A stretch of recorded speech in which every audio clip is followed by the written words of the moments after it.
할렐루야. 새롭게 10월이 됐습니다. 요새 삶이 좀 어려워서 계절이 바뀐 것도 별 감각이 없고 또 가을이 돼서 단풍도 지기 시작하는데 우리가 나라를 걱정하고 또 시대를 걱정하는 마음이 많이 있습니다. 그래도 우리가 1년을 열심히 살아서 하나님이 이 가을에 풍성한 열매에 또 간절히 기도하는 그 기도의 응답과 열매가 우리 성도님들에게 가득할 줄로 믿습니다. 한 번 더 가득할 줄로 믿습니다. 아멘.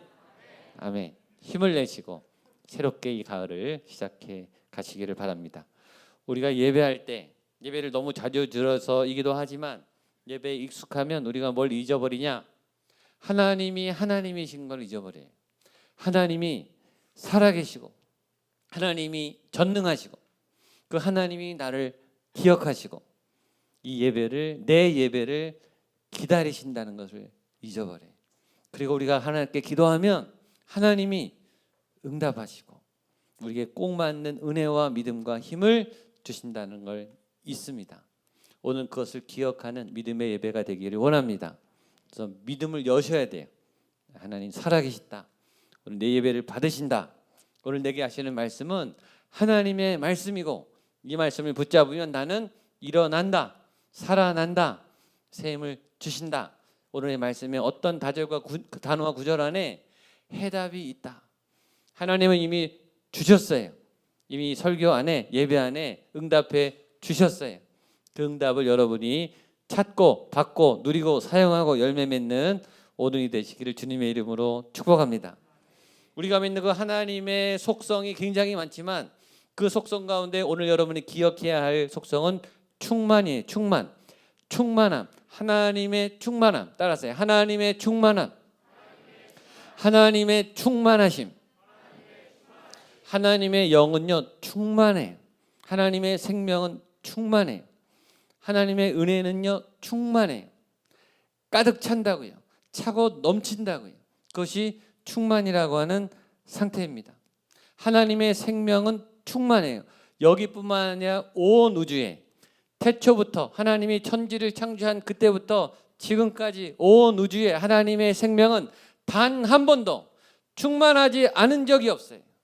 하나님의 생명이 충만하지 않았다면 우리는 이곳에 지금 살아있을 수가 없어요. 지금 하나님의 생명 때문에 우리가 숨을 쉬고 심장이 뛰고 이 지구가 이 생명들이 움직이고 이 우주가 운행하고 기가 막힌 질서와 균형이 잡히는 이유는 하나님의 충만의 역사이기 때문이에요. 그 충만함이 지금 이곳에도 임하고 있을 줄로 믿습니다. 여러분의 몸 안에도 그 생명이 지금 활동해서 그 충만한 역사로 우리가 오늘 예배하는 줄로 믿습니다. 생명 충만, 은혜 충만, 성령 충만. 한번 따라하세요. 생명 충만, 은혜 충만, 성령 충만. 아멘. 그 충만함이 오늘 저에게도 여러분에게도 이 교회에도 흘러넘치게 충만하게 채워지기를 축복합니다. 충만하게 흘러넘치는 거예요. 여기에 물이 담기면 충만하면 이게 넘치겠죠. 그렇죠? 그런데 이 컵을요 이렇게 닫아 놓으면요 여기 아무리 물이 부어져도 물이 안 담겨요. 이렇게 세워놔도 여기를 막고 있으면요 아무리 은혜가 쏟아져도 이 안에는 비어 있어요. 그것이 죄의 상태예요. 마음이 경직되면 이곳에 아무리 하나님의 은혜가 가득해도 내 속은 텅 비어 있는 거예요. 옆에 사람이 막 은혜를 받고 막 눈물을 흘리고 하나님의 말씀을 받고 막 은혜가 넘쳐도 나는 공허한 거예요. 나는 힘이 하나도 안 생기고 두려움이 막 생기는 거예요. 그럼 그것이 죄의 능력이에요. 죄의 영향력. 이렇게 그릇을 준비하고 이곳에 하나님의 은혜가 쏟아지는 부어지는 차고 넘치는 은혜가 넘칠 줄로 믿습니다. 우리는 질그릇 같아요. 우리의 마음은 그릇과 같아요. 근데 이 질그릇이 또 열어지면 하나님의 은혜가 부어지는데 어떻게 부어지냐면 담을 수 없을 만큼 충만하게 흘러넘칩니다. 충만하다는 말, 흘러넘친다는 것은 뭐냐면 이 안에만 넘치는 게 아니라 여기 흘려져서 강단이 적셔져요. 적셔진다는 것은 뭐죠? 이 물의 영향력 가운데 들어간다는 거예요. 그러니까 하나님의 은혜가 채워진 사람의 특징은 뭐냐면 이게 흘러넘쳐서 주체가 안 되는 거예요. 얼굴이 이 표정 관리가 안 되는 거예요. 너무 기쁘니까 막 눈물이 흐르니까 이 눈물이 막아지지가 않는 거예요. 하나님 감사합니다. 하나님 살아계십니다. 하나님 내가 힘이 납니다. 이런 막 힘이 막 넘치는 사람들은요 주체가 안 돼요.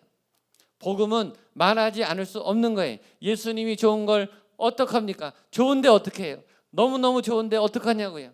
기쁨이 막 솟구치는데 어떻게 해요? 여러분 그게 충만함이에요. 충만함은 차고 넘치는 거예요.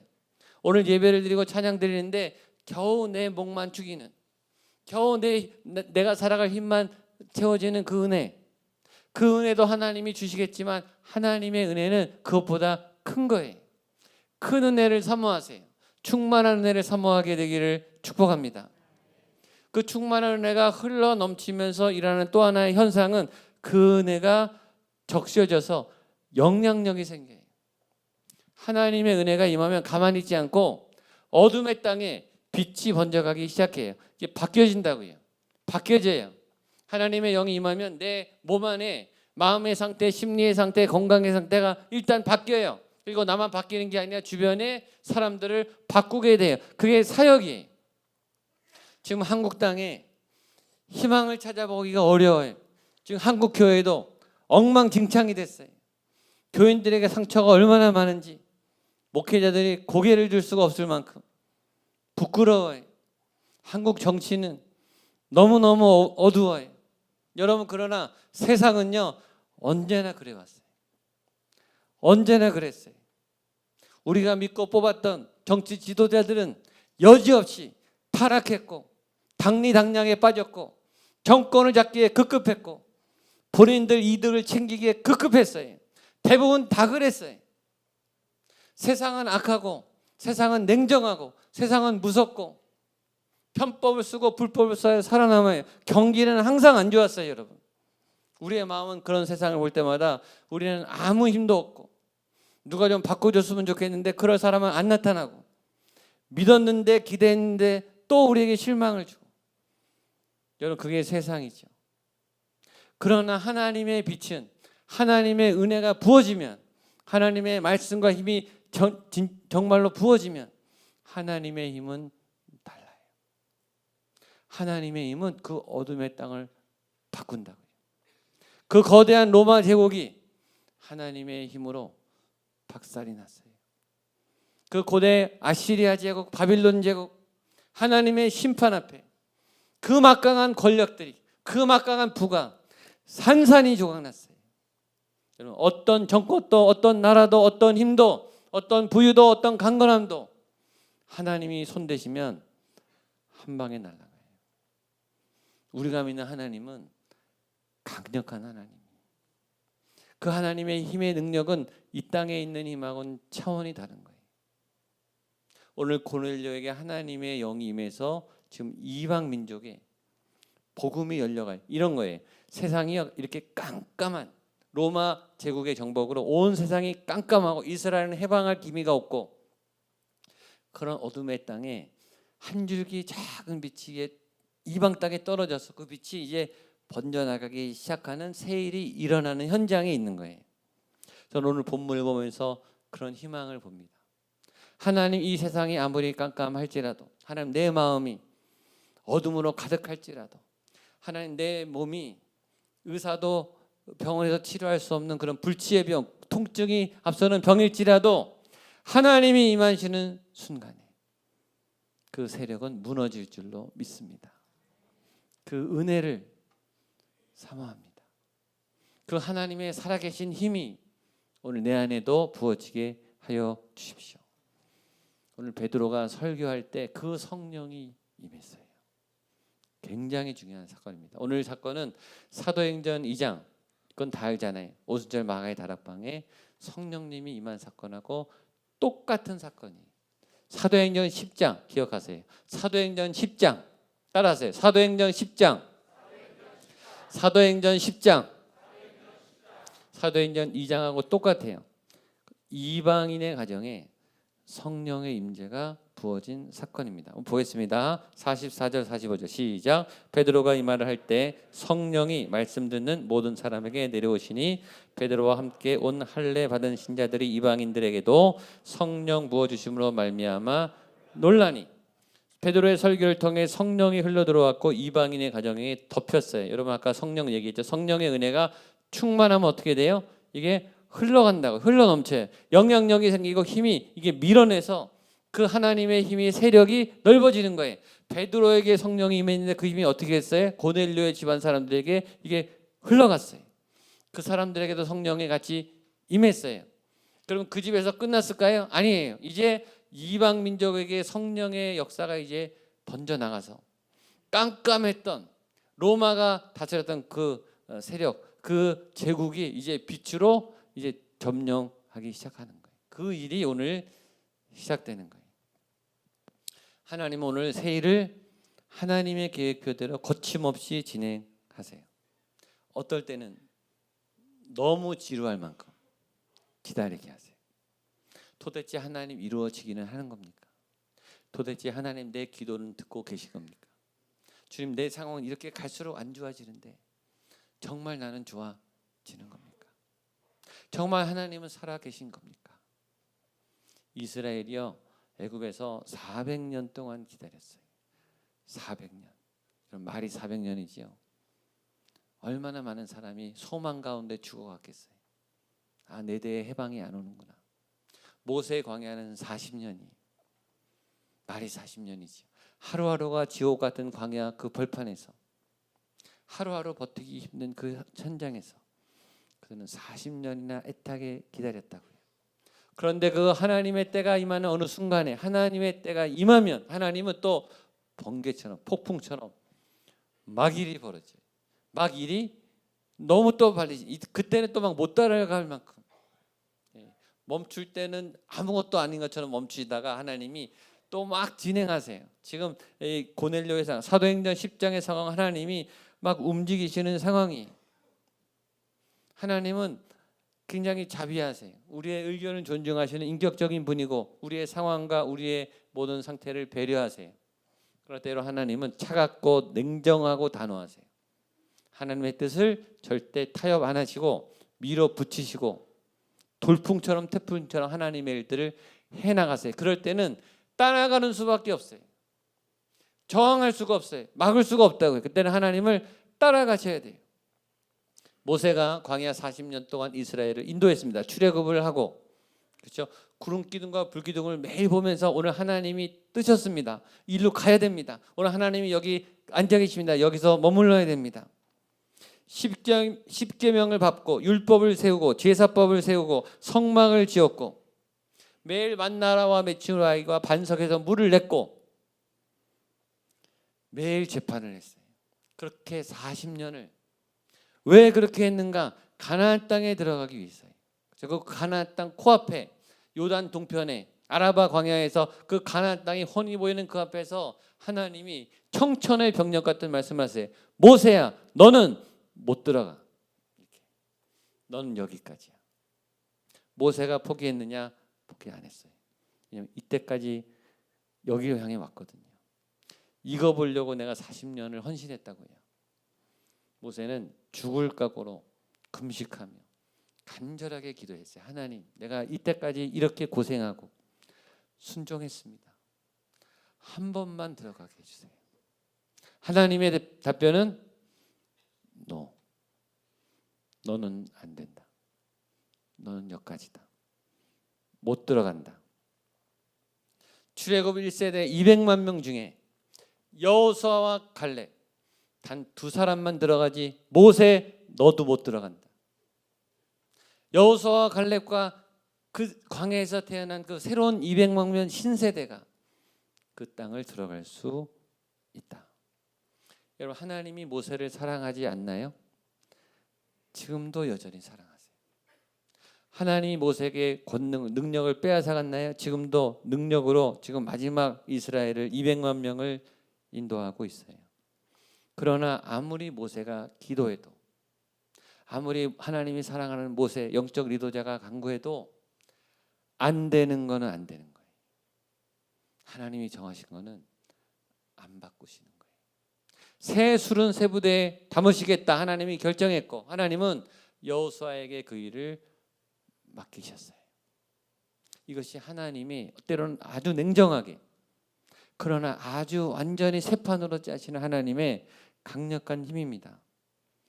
저는 지금 한국 교회에 하나님이 뭔가 새 일을 하고 계시다고 믿어요. 저는 하나님이 이 한국 정치를 새롭게 뭔가를 하고 계시다고 분명히 믿습니다. 하나님은 이 나라를 반드시 지킬 것을 저는 믿습니다. 이 시대에, 이 새로운 시대, 이 분기점에, 이 위기의 때에 저는 여러분이 속한 어떤 기도의 모임이 이 시대를 깨어 하나님 앞에 쓰임받는, 작을지라도, 작은 역할일지라도 하나님의 이 새로운 시대에 열어가시는 그 기도의 사람으로, 도구로 쓰임받게 되기를 축복합니다. 주님이 그랬어요. 보아라, 밭이 휘어져 추수하게 되었도다. 그러나 일꾼이 없다. 내가 누구를 보내며 누가 나에게 올 것인가. 이사야가 말했어요. 주님, 저 여기 있습니다. 제가 가겠습니다. 저를 사용하여 주옵소서. 오늘 그 하나님의 팔이 베드로를 향해, 그 하나님의 손이 고넬료를 향한다고요. 지난주 얘기했습니다. 이 고넬료가 3일 전에 환상을 받고 베드로가 이틀 전에 환상을 받는데 다른 환상인데 연결되는 환상이라 그랬고, 지난주에 둘이 만났어요. 만나서 고넬료가 환상을 얘기하는데 베드로가 소름이 쫙 끼치면서 해석이 되니까, 그러면서 오늘 첫 마디를 엽니다. 34절 35절 시작. 베드로가 입을 열어 말하되 내가 참으로 하나님은 사람을 외모로 보지 아니하고 각 나라 중 하나님을 경외하며 의를 행하는 사람은 다 받으신 줄 깨달았도다. 주어와 수로 보면 내가 참으로 깨달았도다. 그 내용은 내용이고, 이 핵심 뭐냐면 이 사도 베드로가 내가 오늘 새로 깨달았습니다. 이렇게 말하는 거예요. 내가 오늘 새로 배웠습니다. 베드로는 지금 예수님을 승천해서 안 계시고 초대교회 예루살렘 수장이, 예루살렘 최고 권위자, 제자 중에 수석 제자, 모든 영적 권위와 판단력과 결정권이 있는 사람, 기도 많이 하는 사람, 지금 폭발적으로 지금 사마리아 땅 끝까지 교회가 막 생성되는데 본부장, 핵심 세력, 최고의 영성가, 그 사람이 오늘 뭐라 그러냐면 내가 오늘 하나님 앞에 새로 배웠습니다. 이런 거예요. 믿음이란 깨달음입니다. 여러분, 내 신앙이 살아있다고 하는 것은 내가 오늘 하나님의 말씀으로 깨닫고 새로 배운 게 있는가, 생각을 깨닫고 내 감정을 깨닫고 상황 파악, 그렇죠? 이 시대를 상황하고 판단하는 깨달음, 사람에 대한 깨달음, 그렇죠? 가족에 대해서, 나에 대해서, 내가 아는 사람에 대해서 새로 배우고, 하나님에 대한 깨달음, 말씀에 대한 깨달음, 신앙에 대한 깨달음. 신앙이란 그런 깨달음인데 그 깨달음은 일회적 사건이 아니고 깨달음은 연속적인 깨달음이, 한 번 큰 은혜 받았다고 변하는 게 아니에요. 사도 바울이 다메섹 체험했다고 한 번에 변하는 게 아니고 계속해서 지속적인 깨달음, 꾸준한 깨달음, 연속적인 깨달음. 부흥회 가서 특별 새벽 때 일주일 동안 한번 은혜 받고 됐다, 별로 안 변해요. 여러분, 깨달음이요 계속 돼야 되는 거예요. 그래야 배워요. 과거에 열심히 다니다가 교회 안 다니시는 분들이 의외로 많아요. 교회 지금 떠나는 분들 굉장히 많죠. 교회에서 좀 헌신해 본 분들, 우리 교회 안에도 아마 지금 이런 분 계실지 몰라요. 내가 교회 좀 다녀봤어. 나 오래 다녀봤어. 나 성경 많이 읽어봤어. 성경 공부 열심히 했어. 사역 봉사 할 만큼 다 해봤어. 나 교회에 대해서 많이 알아. 그러나 나 교회 안 나갈 거야. 나 교회 등록하지 않고 주변인으로 상처받지 않고 살 거예요. 여러분이 교회에 대한 경험, 하나님 체험, 말씀에 대한 열정을 다 존중합니다. 그건 그때 하나님의 역사라고 저는 믿습니다. 그러나 여러분들이 그동안 교회를 다녀봤다고 해서 교회를 다 아십니까? 지금 우리는 사도행전을 통해 교회를 배우고 있어요. 창세기부터 요한계시록까지 다 교회에 대한 얘기입니다. 그 내용 다 아세요? 성경을 10번 읽고 100번 읽은들 성경 안에 있는 하나님의 진리를 정확하게 꿰뚫고 계십니까? 인간은 태어나서 죽을 때까지 자기 자신도 다 해석이 안 돼요. 나에 대한 이해도 다 못하고 죽어요. 내가 누군지 나 자신을 스스로 컨트롤하지도 못하고 나 자신의 꿈과 욕망과 나의 자신의 여러 고집도 못 꺾고 죽는다고요.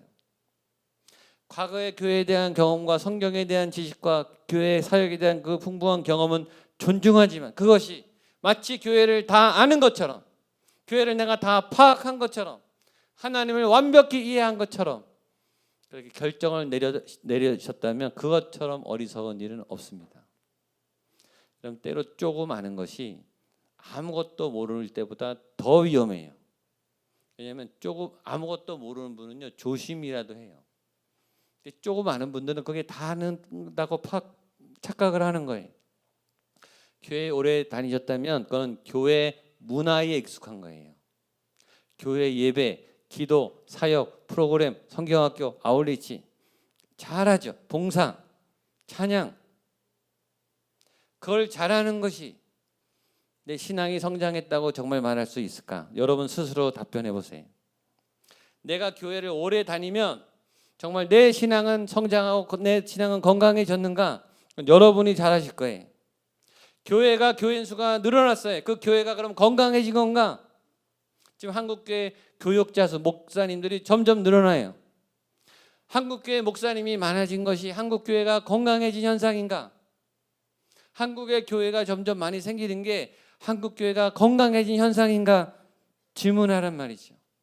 베드로는요 3년 내내 예수님하고 같이 살았어요. 그분의 직접 음성을 들으며 그분의 인격을 체험하며 그분의 고민을 알고 그분이 길거리에서 기적을 베풀고 말씀을 전하는 그 모든 행동에 같이 참석했고 십자가를 받고 부활을 받고 성령님이 임했고 지금 폭발적으로 초대교회 하나님의 역사가 막 움직이고 있어요. 그 사람만큼 특혜를 받고 영적인 많은 체험이 있는 사람이 어디 있어요?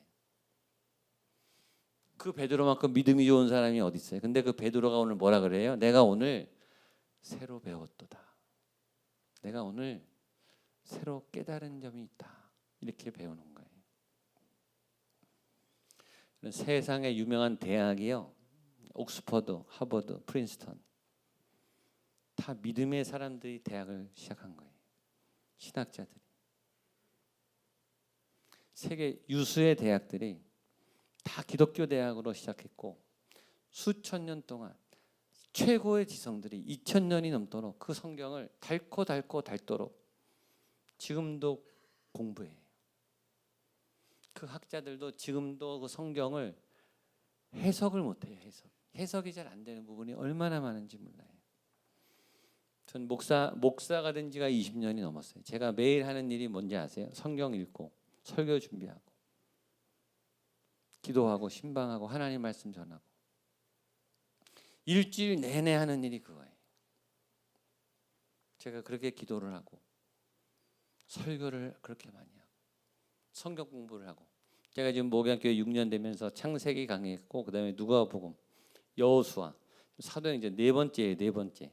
제가요 은퇴할 때까지 성경 66권 반도 설교 못해요. 반도 못한다고요. 그렇게 20년이 넘도록 매일 성경을 보고 기도를 해도 제가 하나님에 대해서 아는 게 정말 작아요. 성경에 대한 지식 정말 조금 아는 거예요. 제가 그거 가지고 지금 목회하고 있다고요. 점점 깨닫는 거는 하나님은 알수록 모르는 게 더 많아져요. 하나님은 너무너무 크신 분이에요. 이 신앙의 세계, 말씀의 세계는요 파도 단물이 나오는 정말 오아시스 같은 거예요. 다음 성경 보면 기대하고 다음 주 설교가 또 막 흥분하고 기대되는 거예요. 내가 몰랐던 게 막 찾아지니까. 신앙이란 깨달음이에요. 내 믿음이 살아있다고 하는 것은 내가 오늘 하나님 앞에 새로운 거를 배우는 거예요. 그 사도 베드로가 오늘 고백하죠. 내가 오늘 참으로 깨달았도다. 오늘 사도 베드로가 뭘 깨달았죠? 아, 구원은 열려 있는 거구나. 우리 유대인들은 특권층이 아니었구나. 하나님이 이 구원을 우리 유대인들에게만 주신 게 아니라 온 이방인에게 열어 놓으셨구나. 내가 지금 그 일을 위해 여기 있는 거구나. 그 사명을 그날 깨달은 거예요. 그날 사도 바울이. 그러니까 오늘 여러분이 신앙생활을 아무리 오래 했던 은혜가 체험이 많든 하나님은 오늘 깨닫는 오늘의 양식을 여러분에게 주실 줄로 믿습니다. 아멘. 반드시 주신다고요. 그걸 받아 먹으셔야 돼요. 그게 오늘의 양식이에요. 그래서 베드로가 설교를 이방인 가정에 최초로 하는 거예요. 처음. 자, 보세요. 38절 시작. 하나님이 나사렛 예수에게 성령과 능력을 기름 붓듯 하셨음에 그가 두루 다니시며 선한 일을 행하시고 마귀에게 눌린 모든 사람을 고치셨으니 이는 하나님이 함께 하셨습니다. 자, 질문이에요. 여러분, 이 본문, 이 짧은 베드로의 첫 설교 안에 핵심이 뭔지 파악해 보세요. 한 번 더 같이 읽겠습니다. 시작. 하나님이 나사렛 예수에게 성령과 능력을 기름 붓듯 하셨음에 그가 두루다니며 선한 일을 행하시고 마귀에게 눌린 모든 사람을 고치셨으니 이는 하나님이 함께 하셨음이라. 아멘. 이 설교의 요지가 뭘까요? 보나마나 뻔해요. 예수 그리스도예요. 따라서 예수 그리스도. 베드로 설교의 핵심 중심은 예수 그리스도예요. 예수 그리스도에게 성령이 임했더니 그가 선한 일을 행하고 그리고 그가 사역을 하는데 막 사람들이 살아났더라. 그가 구원자입니다. 그 핵심 복음을 말하는 거예요. 베드로의 설교의 중심에 예수 그리스도가 명확했기 때문에 그는 언제 설교를 하든 예수님의 얘기를 하는 거예요.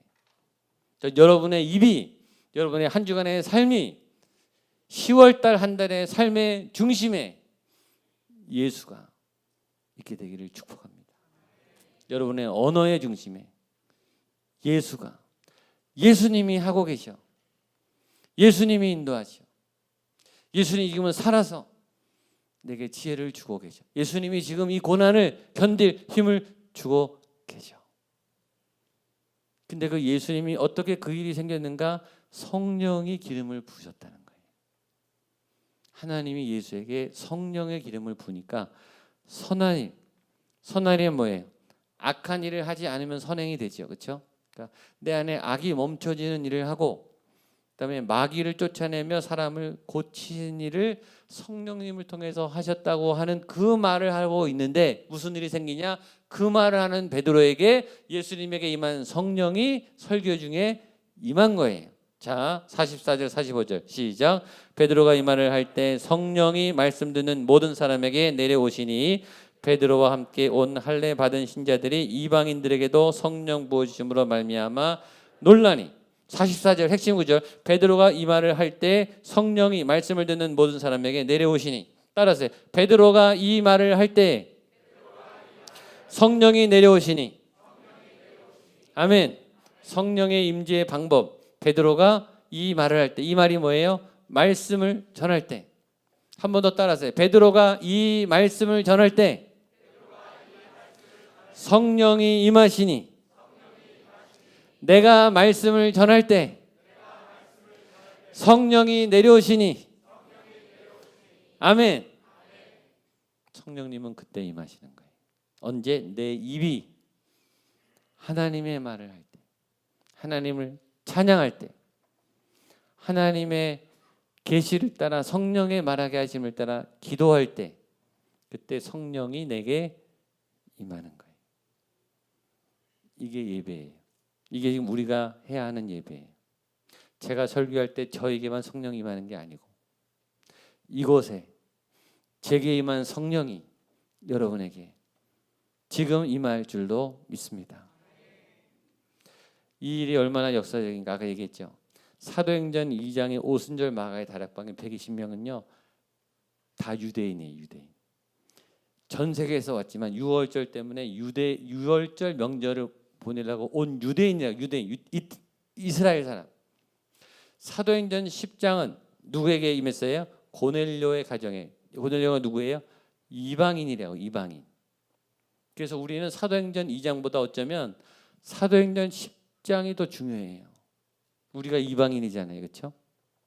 오순절 마가의 다락방이 2장의 성령이 유대인에게 임했던 것처럼 유대와 예루살렘과 사마리아와 땅 이제는 이방인의 가정에 성령이 임한 사건이 최초로 벌어진 거예요. 그러니까 유대인 이방인 우리도 예배할 때 성령님이 임하신다. 아멘.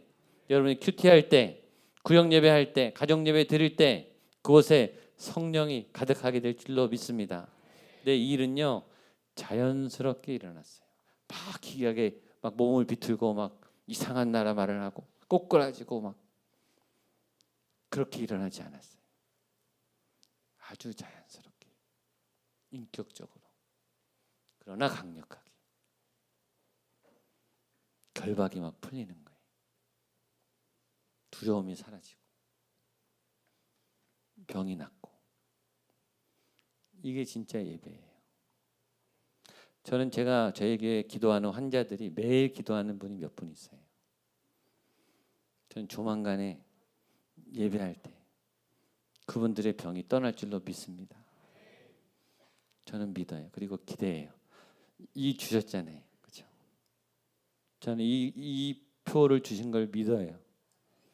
하나님, 우리가 예배할 때 성령이 내려오셔서 이 땅의 어떤 권세도 고칠 수 없는, 이 땅의 어떤 의학과 이 땅의 어떤 권세도 다스릴 수 없는 하나님의 통치와 생명이 자연스럽게 부어지게 하여 주옵소서.